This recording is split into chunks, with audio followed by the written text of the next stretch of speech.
Salut à tous, aujourd'hui je vais vous parler des terreurs nocturnes. C'est un sujet que j'avais mis en attente, voilà, je l'avais noté il y a longtemps et maintenant on y va parce que en fait j'attendais un peu que Jonas soit plus dans une phase de terreur nocturne pour vous en parler, sauf que cette phase n'arrive pas spécialement, donc je vous en parle puisque peut-être que vous avez besoin d'avoir des infos sur les terreurs nocturnes.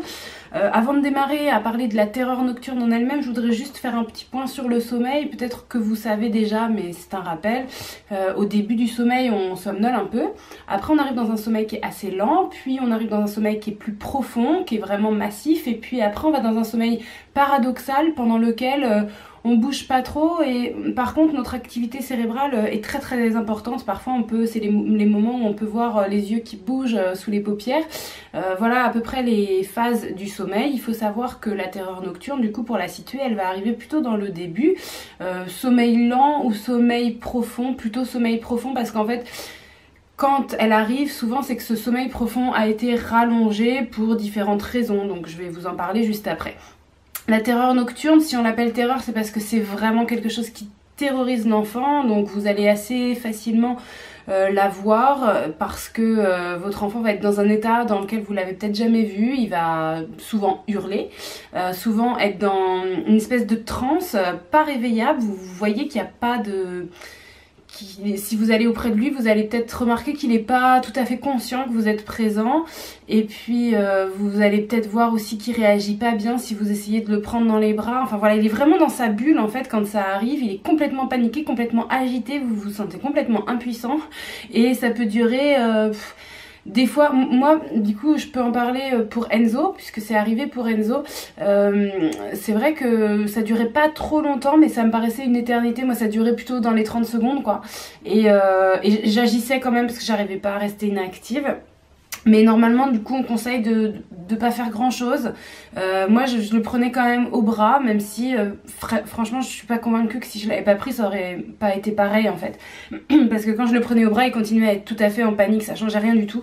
Je sais que ça peut durer beaucoup plus longtemps chez certains enfants, jusqu'à 5 minutes. J'ai lu 20 minutes même pour certains cas. Enfin, je me dis, ça doit être hyper impressionnant quand ça arrive. Donc, si ça vous est arrivé un truc pareil, n'hésitez pas à en parler en commentaire, savoir...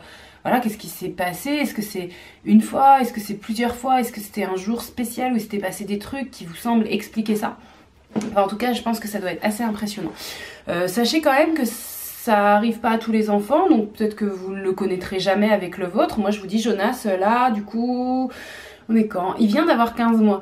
Voilà, il a 15 mois et franchement, je crois pas qu'il ait encore eu de terreur nocturne. Hein. Je dors en cododo avec lui et moi, j'ai identifié des fois des petits rêves, mais pas des terreurs nocturnes. La terreur nocturne, c'est quelque chose quand même de bien spécifique, donc je l'ai pas vu chez lui pour l'instant.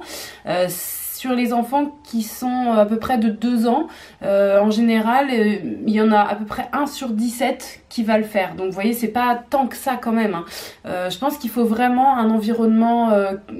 qui pose problème à l'enfant pour qu'il soit dans la terreur nocturne. Je vais tout de suite aborder les causes, comme ça je vais pouvoir vous dire pourquoi Enzo en avait fait, parce que moi je sais exactement pourquoi il en avait fait. Les causes, du coup, sont environnementales, je vous le disais, ça peut être soit que l'environnement est trop stimulant pour l'enfant et du coup soit pas assez de sieste, soit trop de stimulation dans la journée et du coup l'enfant, vous savez, le sommeil ça sert à digérer ce qui s'est passé dans la journée et donc si l'enfant n'arrive pas à le digérer, il a tendance à rallonger sa phase de sommeil profond et c'est à ce moment-là que se produisent les terreurs nocturnes. Donc c'est ce que je vous disais tout à l'heure, le rallongement de cette phase de sommeil profond a été corrélé avec l'apparition de ces terreurs nocturnes. Donc soit beaucoup de fatigue, alors c'est pas forcément de la fatigue sur un jour, ça peut aussi être de la fatigue accumulée qui d'un coup devient problématique alors qu'elle n'avait pas été les jours précédents, ou alors ça peut être voilà, des choses qui se passent dans la vie assez négatives, telles qu'un divorce pour les parents, ou négatives ou juste bouleversantes, comme par exemple quand l'enfant change de nounou ou arrive dans un nouveau mode de garde, dans un mode de garde tout simplement parce qu'il y avait encore jamais été, ou si jamais c'est un enfant assez sensible à son environnement, qui aime vraiment avoir ses repères et que par exemple vous déménagez, là ça peut être très perturbant pour lui, ou tout simplement juste des fois des départs en vacances peuvent entraîner des terreurs nocturnes si votre enfant est assez sensible, voilà, à ses repères, et dans une période en tout cas où il a besoin de ses repères et qu'il vit pas bien le changement de lieu. Donc ça peut être voilà des causes plutôt comme ça environnementales, ou alors si votre enfant est malade, que ça le fatigue beaucoup, qu'il fait de la fièvre, enfin voilà, ce genre de choses peut aussi entraîner des terreurs nocturnes. Moi pour Enzo, clairement c'était la fatigue, puisque bon, il y avait également l'arrivée dans un mode de garde, mais je crois pas que c'était son problème, parce qu'il avait déjà été gardé par d'autres personnes et ça n'avait pas entraîné de difficultés. Par contre, c'est vrai que chez sa première, enfin pas sa première, mais une de ses premières nounous, parce que nous ça a été un parcours assez fou, mais chez une de ses premières nounous, il était tellement ébahi de tout ce qui se passait autour de lui, il avait tellement envie de profiter de sa journée qu'il ne s'autorisait pas du tout à dormir. Elle avait beau faire ce qu'elle pouvait, hein, il ne dormait pas, vraiment il ne dormait pas, et pourtant il était très jeune, hein, c'était un bébé qui marchait déjà, mais parce qu'il a marché très tôt, mais voilà, 9, 10, 11, 12 mois, il ne dormait pas de la journée, sauf quand il était avec nous, et on voyait bien la différence. Les jours où il était avec nous, le soir il était beaucoup mieux, la nuit se passait mieux derrière, alors que les jours où il allait en garde, le soir il était dans un état presque proche de la folie, tellement son cerveau disjonctait, et ça loupait pas, à tous les coups derrière il y avait une terreur nocturne, voire deux, parce que c'est possible, hein. Ça arrivera forcément dans le début de la nuit, puisque c'est au moment de la digestion de la journée. Il faut savoir que quand vous dormez, du coup vos cycles, donc les cycles que j'ai expliqués tout à l'heure, sont pas toujours exactement les mêmes. Au début de la nuit, il y a plus de sommeil lent et de sommeil profond, un peu moins de sommeil paradoxal, puis le sommeil lent, sommeil profond a tendance à se diminuer, à disparaître un peu plus, et le sommeil paradoxal devient plus important. Et donc le sommeil paradoxal, en devenant plus important, va laisser la place éventuellement dans la deuxième partie de la nuit à des cauchemars. Mais ça c'est un autre problème. Je pense que c'est un peu difficile de savoir si votre enfant fait un cauchemar, enfin voilà, vous pouvez, c'est vrai, moi chez Jonas des fois je vois que il râle un peu dans son sommeil, bon c'est très vite fait quoi. À partir du moment où l'enfant n'est pas capable de verbaliser, de dire voilà j'ai rêvé de ci, j'ai rêvé de ça, c'est un peu compliqué de savoir ce qui s'est passé vraiment dans sa tête, mais c'est vrai qu'on peut vraiment séparer les terreurs nocturnes qui arrivent sur le début de la nuit dans le sommeil plutôt profond on va dire, et le cauchemar qui arrive dans le sommeil paradoxal plutôt sur la fin de la nuit. Donc sur le début de la nuit, si votre enfant est dans un état pas top, il peut très bien vous faire une terreur nocturne sur sa première phase de sommeil profond, et puis après au cycle suivant, recommencer une autre terreur nocturne sur son autre phase de sommeil profond. C'est pas impossible, mais ça veut dire quand même que votre enfant est un peu au bout du rouleau, hein, donc soyez vigilants. Qu'est-ce que vous pouvez faire? Je vous ai dit qu'on était assez impuissant au moment où ça arrive, donc c'est plutôt en amont qu'il faut agir, plutôt sur les causes, voilà, dont je viens de parler. Vous pouvez faire très attention, surtout si votre enfant, parce que là tout à l'heure je parlais des enfants de 2 ans, mais ça peut se produire voilà, plus tard, même jusqu'à l'adolescence. Donc soyez vigilants. Je sais qu'il y a un pic un peu de ces terreurs-là, elles ont tendance à être plus souvent évoquées au moment où les enfants démarrent l'école. Parce que forcément c'est un moment où les stimulations vont augmenter, à la fois au niveau social et puis au niveau intellectuel, et puis au niveau de la fatigue ça va être différent, parce que pour un peu que votre enfant fasse toute la journée à l'école, c'est quand même un environnement voilà, fatigant. C'est comme si vous étiez à un endroit où il y a toujours beaucoup de monde, vous savez que c'est plus fatigant que si vous avez des moments seuls.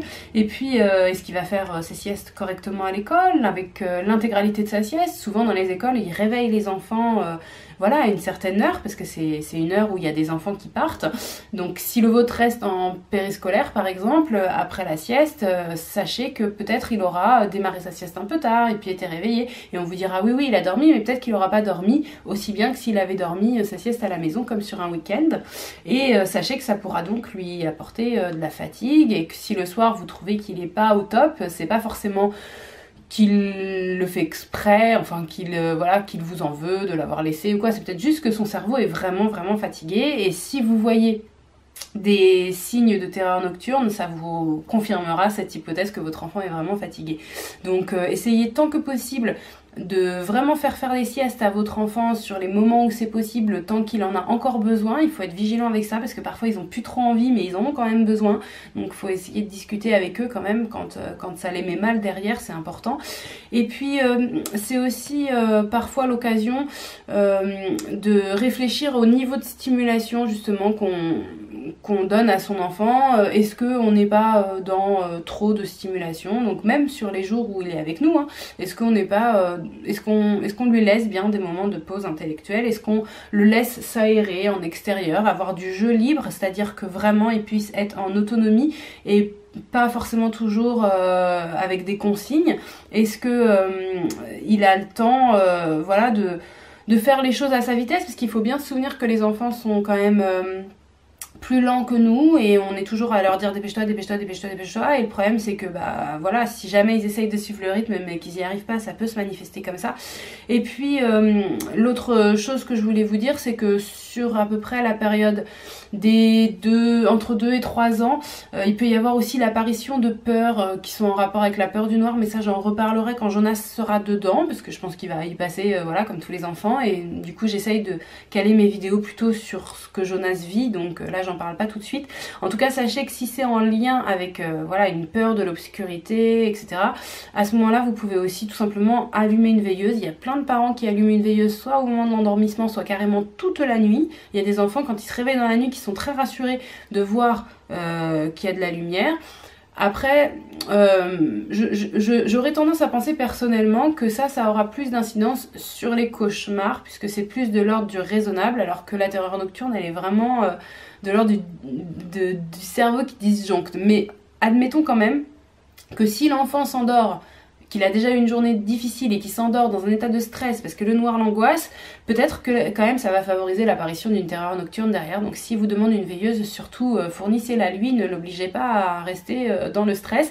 Et puis bon, ça c'est ma vision personnelle des choses, mais vous le savez si vous suivez ma chaîne, l'enfant a besoin d'être accompagné, donc n'hésitez pas si vous le pouvez à rester auprès de lui un moment avant qu'il s'endorme, pas forcément jusqu'à l'endormissement, mais un moment, discuter un peu, raconter une histoire, voilà, et puis voilà, si c'est dans votre vision de l'éducation et du maternage, etc., bah, le cododo peut aussi être pratiqué tardivement, c'est pas un souci.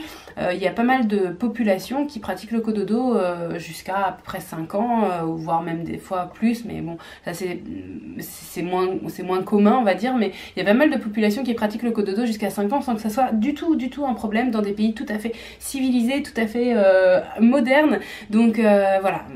Ne soyez pas trop inquiets si votre enfant préfère dormir à côté de quelqu'un. Si vous, c'est pas trop dans votre idée, vous pouvez en tout cas essayer de rassembler peut-être des fratries. Ça les rassurera d'être à plusieurs dans une pièce, si jamais c'est possible, si jamais ça améliore leur sommeil. C'est bien sûr à vous de juger.